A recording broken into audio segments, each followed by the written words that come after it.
گاؤں کا نام چاندپور تھا، جہاں کی ہر ایک گلی میں مٹی کی خوشبو اور گاؤں میں نیم کے درخت اور بانسری کی آوازیں سنائی دیتی تھیں۔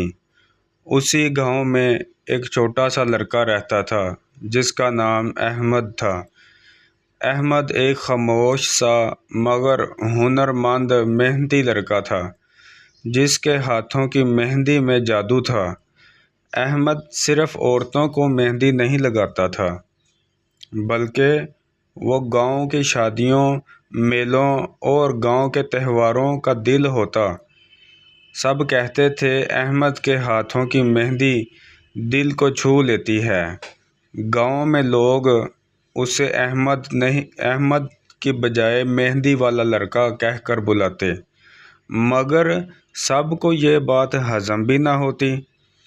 کچھ لوگ احمد کا مذاق اڑاتے، یہ لڑکوں کا کام نہیں، کچھ کہتے، اس کو طعنے دیتے، کچھ اس پر ہنستے، لیکن احمد چپ رہتا۔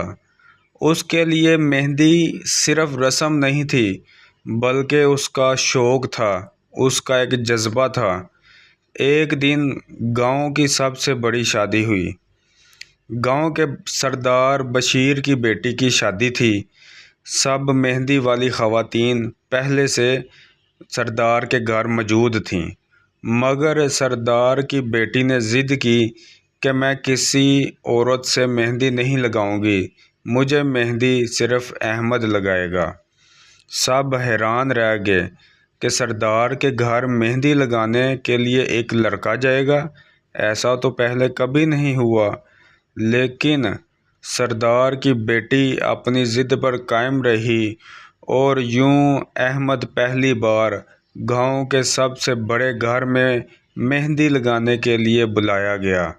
سردار کی بیٹی کے ہاتھوں پر جب احمد نے مہندی لگائی تو اس نے اس کے ہاتھوں پہ نازک پھولوں اور ستاروں جیسے نقش بنائے تو سب کی آنکھیں کھلی کی کھلی رہ گئیں۔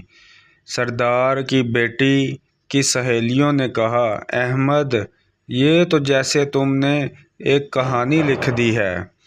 سردار خاموشی سے دیکھتا رہا اور پھر پہلی بار سب کے سامنے اس نے بولا کہ ہنر کی کوئی جنس نہیں ہوتی، یہ لڑکا نہیں بلکہ ہمارے گاؤں کا فخر ہے۔